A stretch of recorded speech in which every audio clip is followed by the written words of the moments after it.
아멘. 마지막이 아주 인상적입니다. 부르다 만 것 같은데 잠이 확 깨는 그러한 마지막 구성인 것 같고요.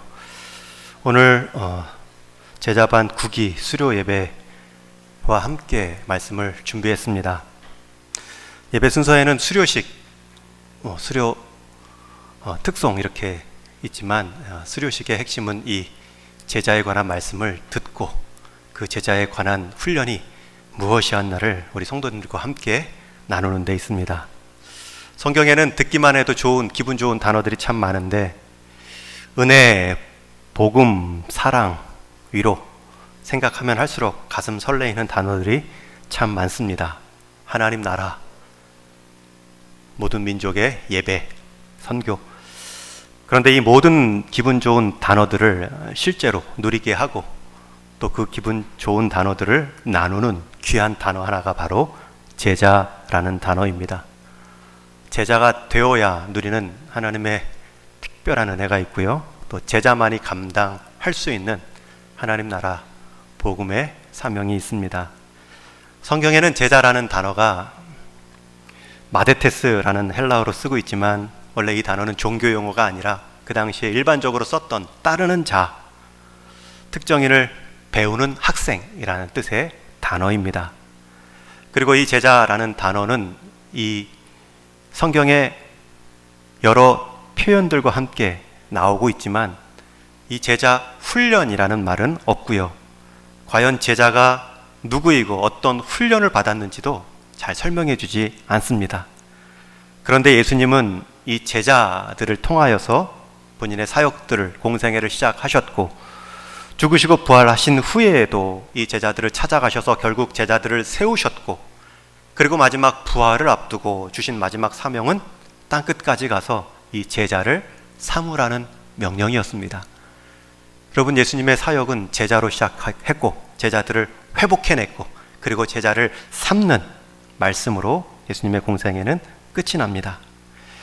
그런데 반해 제자들, 부름받은 우리 제자들의 모습을 보면 배우는 과정에서도 서로 다툽니다. 예수님의 교훈을 자꾸 세상적인 가치의 기준으로 비교하여 낙심하기도 합니다. 또 정말 필요한 믿음의 자리에서는 그 제자다운 믿음을 발휘하지 못해 책망받기도 하고 끝에 가서는 결국 예수님을 돈 받고 팔아 넘기는 자도 나오고 예수님께서 가장 외로우실 때에 십자가를 앞두고 그 자리를 홀로 지키실 때에 그 곁을 지킨 제자들이 없는, 부인하며 다 떠나는 모습으로 끝이 나는 듯 했습니다.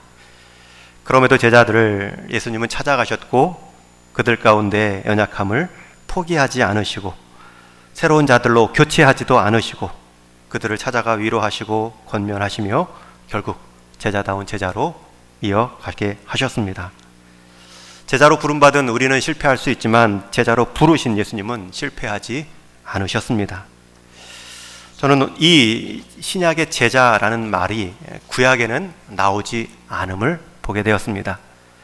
그래서 구약의 한 단어를 이 제자라는 말로 바꿀 때 어떤 단어, 어떤 모습이 가장 좋을까 묵상하는 중에 오늘 시편 1편의 말씀이 생각났습니다. 우리가 잘 아는 것처럼 이 시편 1편 말씀은 시편 150편 전체의 서론에 해당하는 입구에 있는 방향 표시와 같은 말씀입니다. 인생을 살아가는 올바른 길을, 하나님과 관계 맺는 올바른 길을 이 시편 전체가 보여주는데 그 서론과 같은 1편의 말씀이 너무나 은혜롭고 복된 모습입니다. 복 있는 사람은 이러하다, 이러하다, 이러하다. 그리고 복 있는 사람의 정의를 2절에서 이렇게 말씀합니다. 오직 여호와의 율법을 즐거워하여 그의 율법을 주야로 묵상하는도다. 여호와의 율법을 즐거워하고 그 율법이 너무나 좋아서 주야로 무엇한다고요? 묵상하는도다. 여러분, 여기서 묵상하는 자, 이 묵상하는 태도가 제자 훈련의 과정이고 제자도의 핵심이라 저는 그렇게 성경 안에서 구약의 제자도를 이 묵상하는 자로 정의 내리고 있습니다. 실제로 제자 훈련 과정에 보면 이 묵상의 과정이 굉장히 많은 퍼센테이지가 할애되고 있습니다. 모두 32주 과정 중에 처음 6주가 이 묵상하는 법을 배우고요.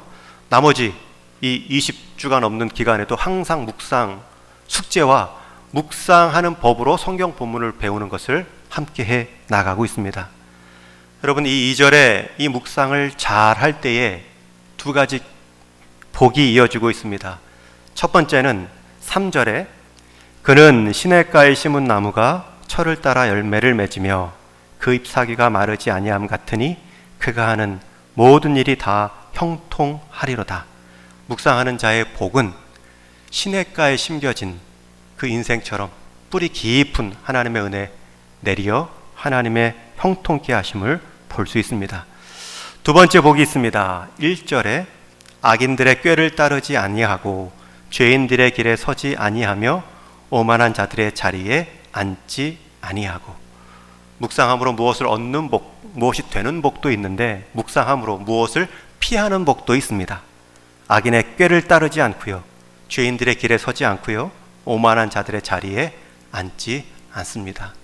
저는 오늘 우리 제자반 하는 우리 7명의 청년들만 이 수료한다, 이 일종의 매듭 짓는 형식으로 예배에 참여하는 것이 아니라 우리 동일의 모든 성도님들 하나님 말씀 묵상하고 하나님 말씀 쫓아감으로 제자 되셔서 우리 하나님이 시냇가에 심겨진 인생이 무엇인지를 경험하는 형통한 복과 또 여러분들이 말씀을 붙잡고 살아갈 때에 우리 인생에 불필요한 유혹과 죄와 오만한 꾀들이 비껴 나가는 것을 볼 수 있는 인생 되기를 주님의 이름으로 축원합니다. 오늘 말씀에 이 묵상하는 법 한 가지만 제가 나누고 말씀을 맺고자 합니다. 모든 사람을 위한 성경 묵상법이라는 책이 최근에 나왔습니다. 우리 이제 수료 선물로 우리 나눌 책인데요. 그 책에 보면 한 사례를 소개하고 있습니다. 아우슈비츠에서 살아남은 의사 빅터 프랭클이라는 사람이 어느 어머니가 살고 싶지 않다 넋두리를 하는 과정에서 묻습니다. 그렇게 어렵고 힘든 여러 형편 속에 죽어야 할 이유가 그렇게 많은 것처럼 보임에도 죽지 않고 사는 그 이유는 무엇입니까? 이 여인이 너무나 삶이 고단하고 힘들어서 죽을 수밖에 없는 이 여러 형편들 속에서 죽기로 말한다면 여러 이유들을 말할 수 있지만 그럼에도 살아있는 단 한 가지 이유가 있다면 무엇입니까? 이 질문에 대답합니다. 제게는 아들 하나가 있습니다. 아들 때문에 살고 있는 것이지요. 이 대답을 일부러 끌어낸 이 정신과 의사는 그렇다면 죽을 수밖에 없는 99가지 죽을 이유를 찾지 말고 살아야 될 그 한 가지 이유 때문에 앞으로 더 귀한 삶을 이어가십시오. 여러분, 이 말이 무슨 말이냐면 우리가 왜 살아야 되는지 한 가지가 분명하면 우리는 남은 99가지의 죽을 수밖에 없는 상황도 능히 견딜 수 있습니다. 여러분, 성경 묵상 강조하지만 어려운 이유가 있습니다. 우리가 성경 묵상 안 할 수 있는 이유를 99가지나 찾을 수 있기 때문입니다. 그럼에도 불구하고 성경 묵상을 해야 되는 한 가지 이유만 단단히 붙잡고 있으면 그 99가지 하기 싫고 안 해도 되는 그 이유를 이겨낼 수 있습니다. 여러분, 왜 우리가 묵상의 그 한 가지 분명한 이유를 찾아야 될까요? 방금 나누었습니다. 그게 성경이 말하는 복 있는 사람의 모습이기 때문입니다. 하나님은 그 과정을 통하여 우리 인생 시냇가에 심겨진 인생처럼 풍성한 삶을 누리게 해 주시기 때문입니다.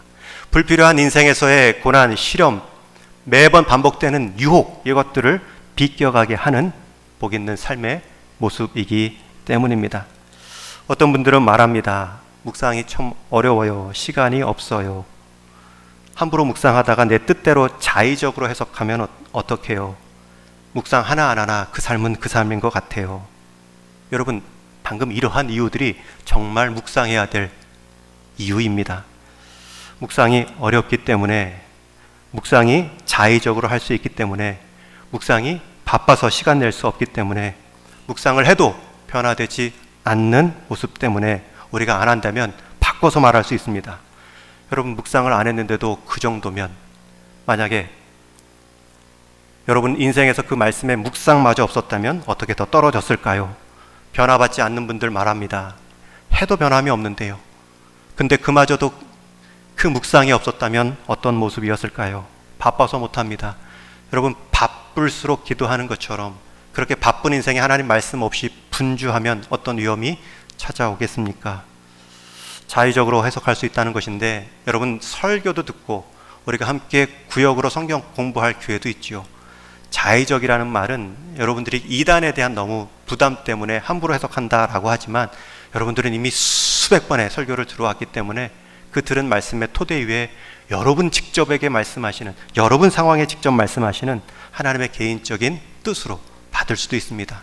함부로 자의적인 해석이라기보다는 풍성한 하나님의 간섭이다, 그렇게 여기며 나눌 수 있습니다. 우리가 사막에도 길가에도 또 척박한 땅에도 심겨진 신앙생활을 할 수 있습니다. 그런데 성경은 시냇가에 심어진 분명한 물길이 풍성히 끊어지지 않고 공급받는 한 방법을 묵상하는 신앙이라 말합니다. 여러분 수많은 이유가 있지만 한 가지 분명한 이유를 잡고 수많은 안 해도 될 이유를 이겨나가시기를 바랍니다. 제가 한 가지 동영상을 좀 나누고 싶습니다. 이 동영상 보고 말씀을 맺고자 하는데 잠깐 나누겠습니다.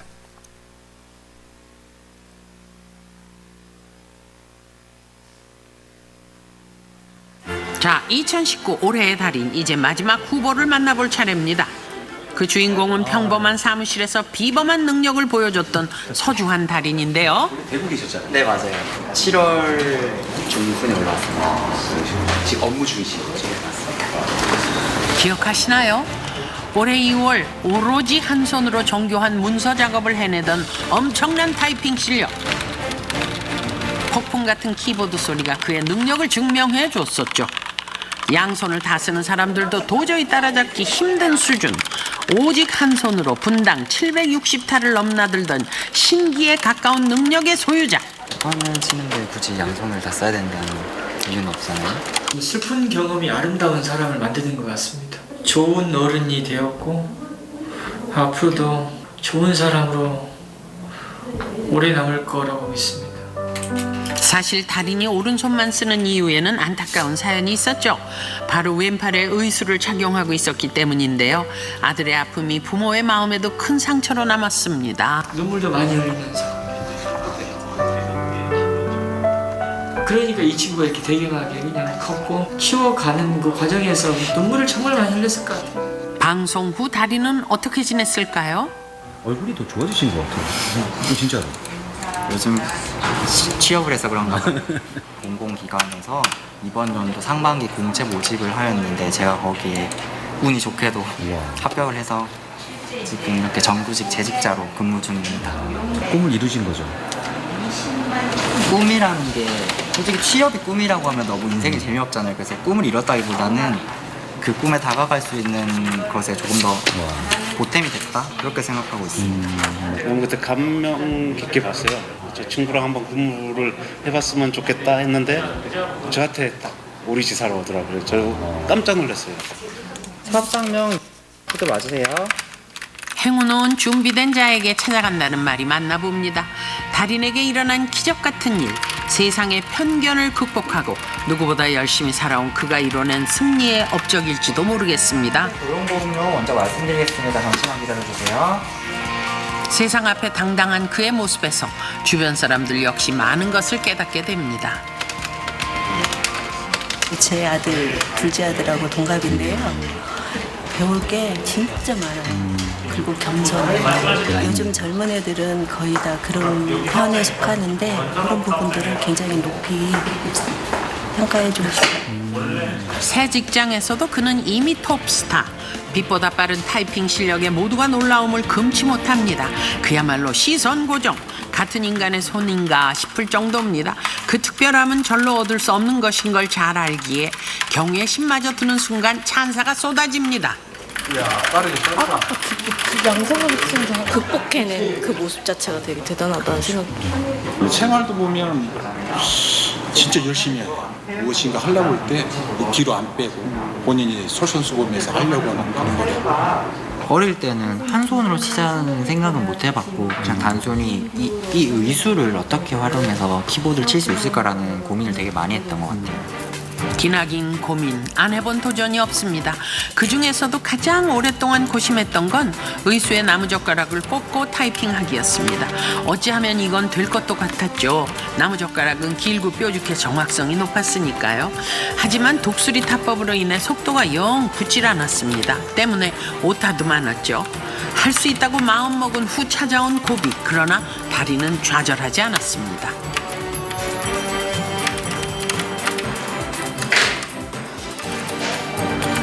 오기가 생긴 거죠. 나도 할 수 있다. 그래서 양손이든 한 손이든 타자를 치는 게 중요하니까 한 손을 빨리 움직이면 되지 않을까라는 생각을 그때 딱 처음 했어요. 그때 막 초등학교 때 맨날 이렇게 쳤거든요.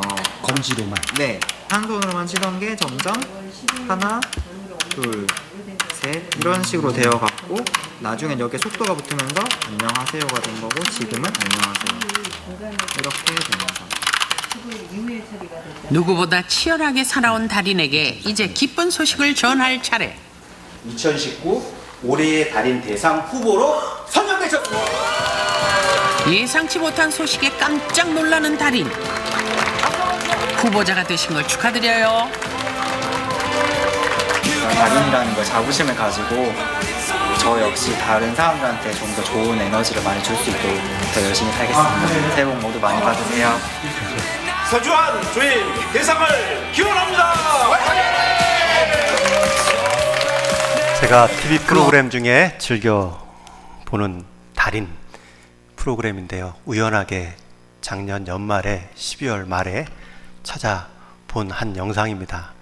조 사람 우리 서주환 씨만 딱 보게 돼서 제가 받은 감동이 있어서 언제 한번 좀 나누었으면 좋겠다 생각을 했는데 오늘 말씀 본문하고 이어져서 소개했습니다. 어려서 왼쪽 팔을 사고로 잃고 의수 생활을 했는데 그가 타자를 치지 말아야 될 이유를 찾는다면 99가지 금방 찾을 것입니다. 그럼에도 타자를 쳐야 되는 한 가지 분명한 목적과 이유가 있어서 결국은 해내는 모습 속에 거의 특채와 같은 그러한 모습으로 공공기관에서 일을 하고 있습니다. 여러분, 옥이라고 우리 서주환 청년은 얘기했지만 우리 하나님 말씀을 우리가 묵상하는 것은 오기가 아닙니다. 당연한 거고요. 자연스러운 일입니다. 우리가 묵상 안 해도 된다. 네, 여러 이유로 99가지 금방 말할 수 있습니다. 그러나 한 가지 묵상해야 되는 이유는 그게 성도의 복된 모습이기 때문입니다.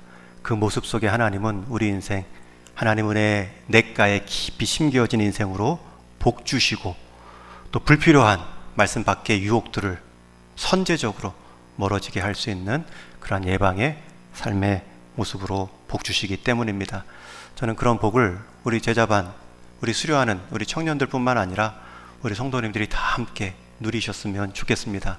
여러분, 하루에 한 구절 말씀이면 됩니다. 성경 통독이 아니라 말씀 묵상은 한 구절, 한 단어를 천천히 되뇌이는 것입니다.